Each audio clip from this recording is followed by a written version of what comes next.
I didn't go looking for trouble. I moved out there to get away from it. 3 quiet acres tucked behind a stretch of old pine and oak. The kind of place where the loudest thing you hear at night is wind brushing through leaves, or maybe your own thoughts getting a little too honest. And for 8 years, that was enough for me. But then one afternoon, while I was gone for a week, my neighbor decided my fence didn't belong there anymore. And by the time I got back, it was gone, like it had never existed. And that's when everything started to unravel. See, I built that fence myself back in 2016, not because I had something to hide, but because I finally had something I wanted to protect. I'd spent 2 years saving up, doing extra shifts, cutting back on everything that wasn't essential, just so I could put up a solid 6-foot privacy fence all the way around my property. It wasn't fancy, no decorative trims or anything like that, just pressure-treated wood, straight lines, sturdy posts sunk deep in concrete. It marked where my land ended and the rest of the world began, and for me, that line mattered more than most people probably understand. I had 2 dogs back then, both rescues, both with just enough wild in them that I didn't trust an open yard, and honestly, I didn't trust people much either, not after the kind of years I'd had before moving out there. That fence wasn't just wood and nails, it was peace of mind. It was space to breathe. It was something I built with my own hands in a time when I needed to feel like I still had control over something. For a long time, nobody questioned it. The previous owners next door were older, kept to themselves. We'd wave occasionally, maybe exchange a few words about the weather or the deer that kept showing up near the creek, and that was it. It worked. Quiet, simple, respectful. Then they sold the place. The new neighbors moved in late spring, big moving trucks, contractors in and out for weeks. The kind of renovation where you can tell they're not just fixing things, they're trying to transform the place into something else entirely. Their names were Daniel and Claire Whitmore. He worked in corporate consulting, at least that's what he told me the first time we met, and she had this polished, almost rehearsed way of speaking, like every sentence had already been tested in front of a mirror. The first real interaction we had wasn't even a conversation. Not really. I walked out one morning to check the mailbox, and there he was, standing by my fence, hands on his hips, just staring at it like it had personally offended him. I remember thinking it was strange, the way he tilted his head, like he was evaluating it instead of just looking. He glanced over when he noticed me and gave a tight smile. "Morning," he said, then nodded toward the fence. "You ever think about opening this up a bit?" I didn't quite follow at first, so I just said, "Opening what up?" "This," he said, gesturing between our properties. "It feels closed off. You've got all this beautiful land, and it's just boxed in. Claire and I were thinking it might be nice if the yards flowed together, more open, more communal." I let that sit for a second, not because I was considering it, but because I was trying to figure out if he was serious. "I like it the way it is," I told him, plain and simple. "That fence stays." He didn't argue, not right there, just gave a small nod, like he was filing that response away for later, then said, "Well, we'll see." In this tone that wasn't quite friendly and wasn't quite dismissive, just something in between that stuck with me longer than it should have. After that, things stayed normal, at least on the surface. We didn't talk much, just the occasional wave, but I started noticing little things, their kids playing closer and closer to the fence line, a ladder leaning against their side one afternoon like someone had been trying to look over, Claire taking slow walks along the boundary like she was measuring it with her eyes. Nothing you could call out, nothing you could prove, but enough to make you feel like something was shifting underneath your feet. About 6 weeks later, I took a short trip down to the coast. Just needed a few days to reset, clear my head. I locked everything up, made sure the dogs were boarded with a friend, and left without thinking twice about the place. Why would I? It had always been safe. When I came back, it was late afternoon, sun starting to dip just enough to stretch shadows across the driveway, and the first thing that fell off was the light. It hit the house differently, too open, too exposed, like something had been removed from the picture. I stepped out of the truck and just stood there for a second, keys still in my hand, trying to process what I was seeing, or rather, what I wasn't seeing. My fence was gone. Not damaged, not partially knocked down, gone. 200 feet of solid wood fencing, completely removed, like it had been erased. All that was left were the posts, some of them still stuck in their concrete footings, others ripped out and lying on the ground, and panels stacked haphazardly in a pile on my side, like discarded debris. And beyond that, their yard, wide open into mine, no boundary at all. There was a volleyball net set up right where my fence used to run, bright blue rope cutting across what had been my enclosed space, and I could hear laughter, kids shouting, the thud of a ball hitting the ground on my ground. I didn't even remember crossing the yard, but the next thing I knew, I was standing on their patio, Daniel at the grill, flipping something like it was just another Saturday. What happened to my fence? I asked, and my voice came out calmer than I felt, which somehow made it sharper. He turned, spatula in hand, and smiled, actually smiled. Oh, that, he said. We took it down. I just stared at him, waiting for the part where he explained why that made any sense at all. Our architect suggested it. He continued, like this was perfectly reasonable. The space feels so much bigger now, more connected. The kids love it, gives them room to run. That's my property line, I said. That's my fence. He waved the spatula like he was brushing away a minor inconvenience. Property lines are just constructs, man. You'll get used to it. That was the moment something inside me shifted, not snapped, not exploded, just settled into a kind of quiet certainty that this wasn't going to resolve itself with a conversation. Put it back, I said. He laughed, not loudly, not aggressively, just this short, dismissive chuckle. We already hauled most of it off, he said. Cost us about $1,200. If you want, you can Venmo me half. I didn't say anything after that, because there are moments where words don't help, they just dilute what's already clear. So I turned, walked back across what used to be my yard, and started taking pictures, every broken panel, every uprooted post, every inch of that missing line that used to mean something. And then I made a call, because if he thought that line was just an idea, I was about to show him exactly how real it could become. The first person I called wasn't the police. It was someone who actually understood what lines mean when they're crossed on paper and in real life. Her name was Melissa Carter. She'd been my attorney for a few years now, not because I was the kind of guy constantly in trouble, but because once you've had a few things go sideways in life, you learn it's better to have someone you trust before you actually need them. I sent her the photos while I was still standing in the yard, hands shaking just enough that I had to retake a couple of them, and within 10 minutes, my phone rang. She didn't waste time with small talk. Tell me they didn't actually do this without permission, she said. They did. I told her, staring out at that open stretch where my fence used to be, kids still running across it like it belonged to them. There was a pause on the other end, the kind where you can practically hear someone organizing their thoughts into something sharp. Okay, she said finally, don't touch anything else. Don't move debris, don't engage with them anymore tonight. I want everything documented exactly as it is. I already talked to him, I said. What did he say? That property lines are constructs, and I can Venmo him for half the demolition. She actually let out a short laugh at that, not because it was funny, but because it was so absurd it crossed into something almost unbelievable. Yeah, she said, judges love hearing that kind of logic. By the next morning, she was already drafting a demand letter, something formal, direct, no room for interpretation. It outlined exactly what had happened, cited property statutes, trespassing, destruction of private property, and it demanded immediate restoration of the fence to its original specifications at their expense.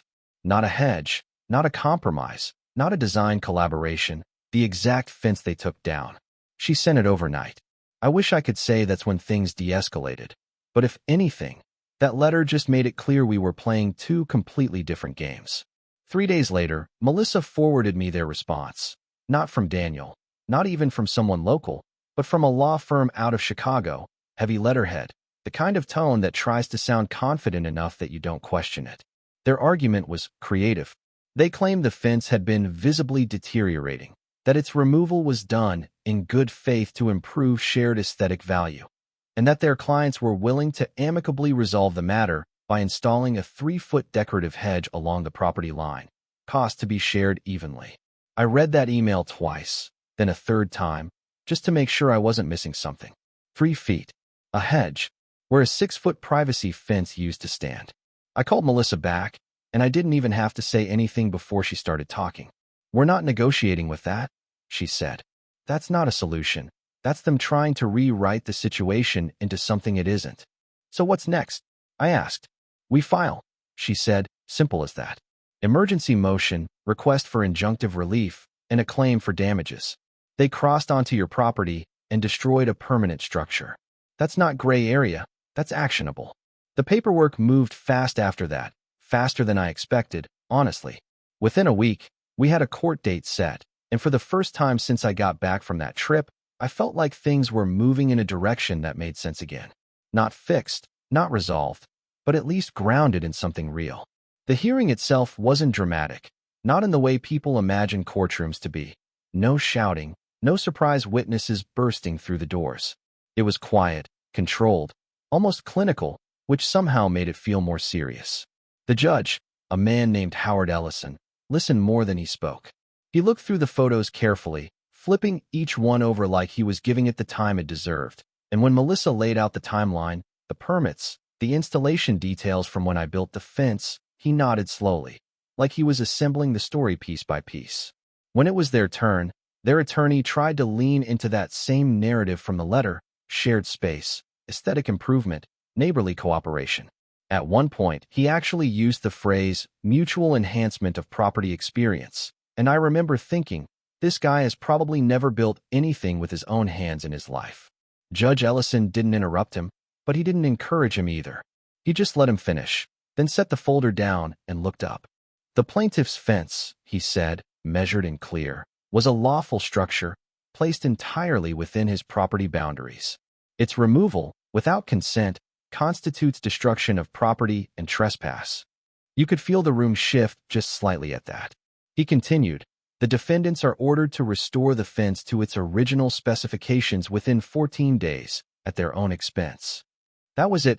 No ambiguity, no compromise language, just a direct order.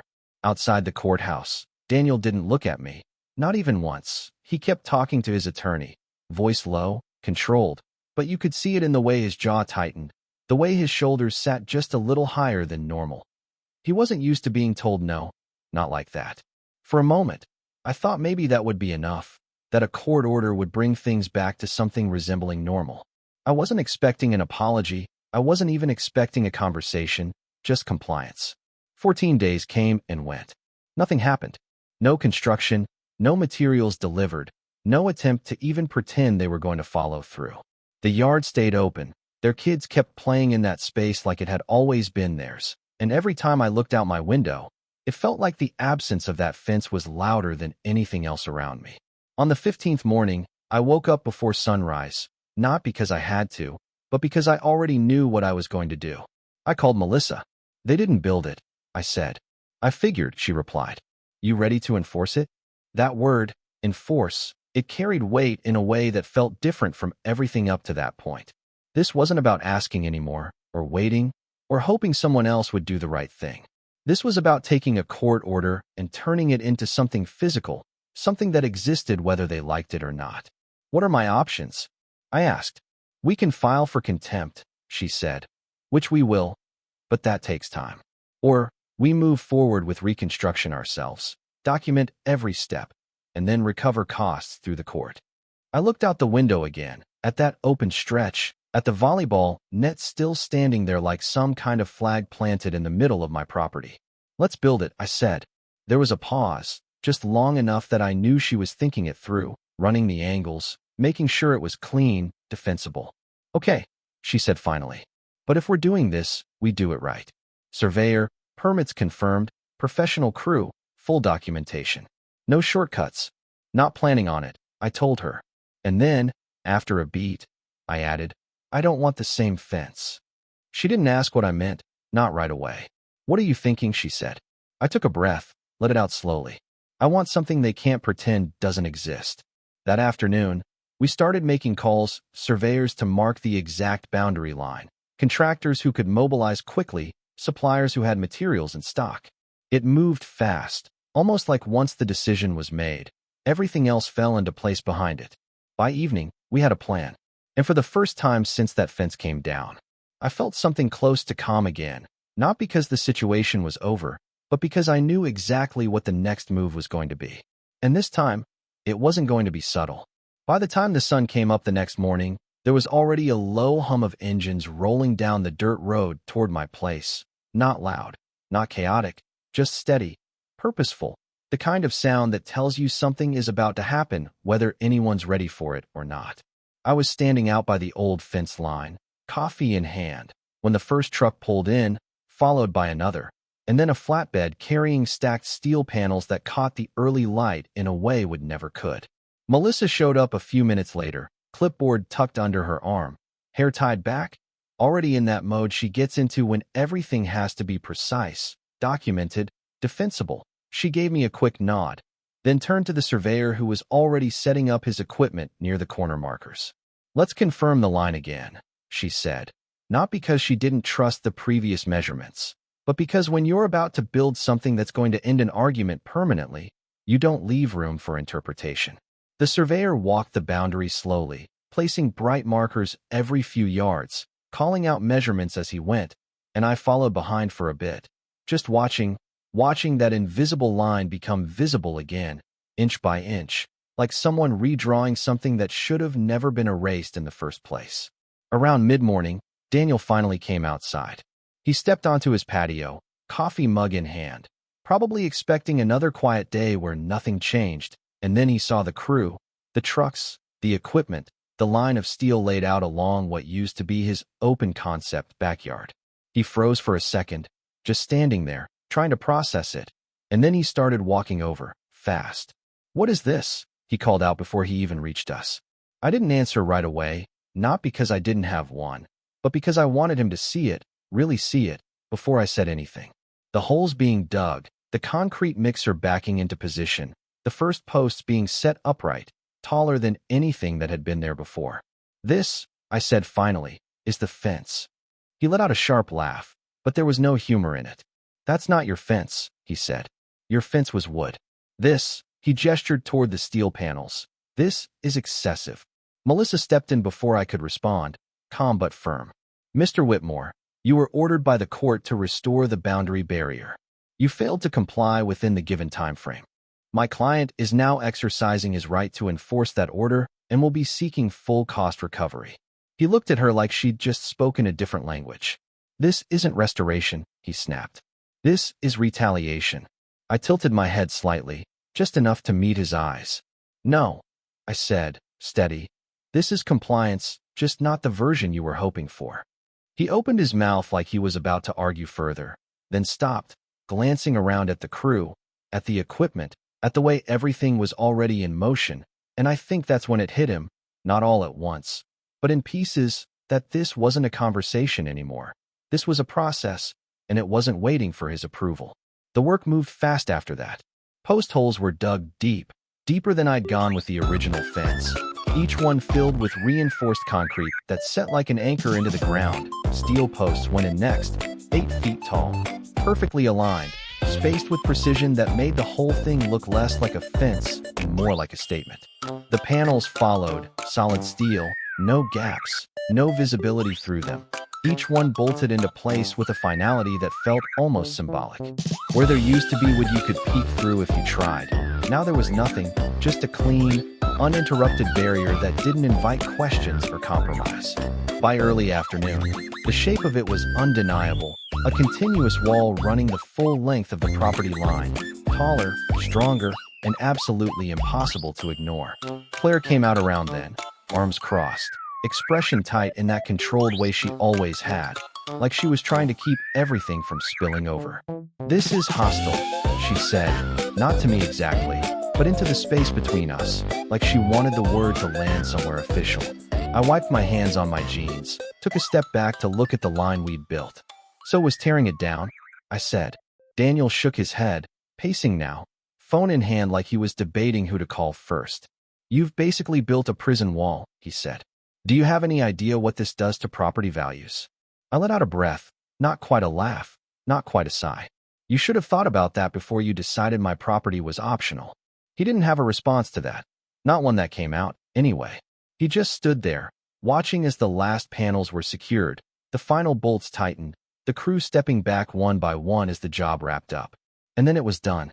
Just like that, the line was back. But it wasn't the same line. It was something heavier, something that carried the weight of everything that had happened to get there. Not just wood replaced by steel, but assumption replaced by certainty, suggestion replaced by enforcement. A week later, the paperwork caught up with the construction. Melissa filed for cost recovery, every invoice attached, every hour documented, every material accounted for down to the last bolt, along with a motion for contempt based on their failure to comply with the original order.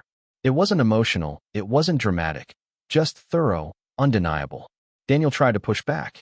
He filed his own claim, arguing that the new fence was excessive, that it diminished the aesthetic value of his property, that it created what he called a visually oppressive boundary condition. And somewhere in there, he put a number on it, $75,000 in alleged damages.